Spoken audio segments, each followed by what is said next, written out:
এই যে আমার এটা পিগি ব্যাংক, ঠিক আছে, আজকে খুলছি, দেখাবো তোমাদের কত টাকা হয়েছে। যে চাবি, ঠিক আছে,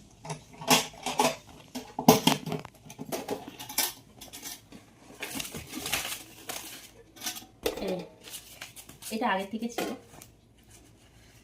তো অনেকগুলো সব 500 টাকার নোট আছে, ঠিক আছে, কাউন্ট করে তারপরে বলছি কত হচ্ছে, ঠিক আছে।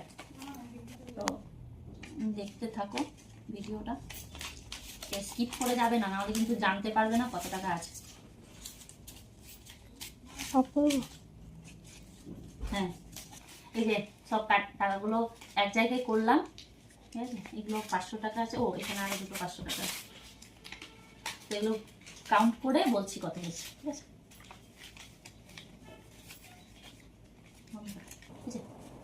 এখানে টোটাল 48,000 টাকা আছে, ঠিক আছে। এই টাকাটা দিয়ে কি করবো তোমাদেরকে ভিডিওতে দেখাবো, ঠিক আছে। তো টাটা।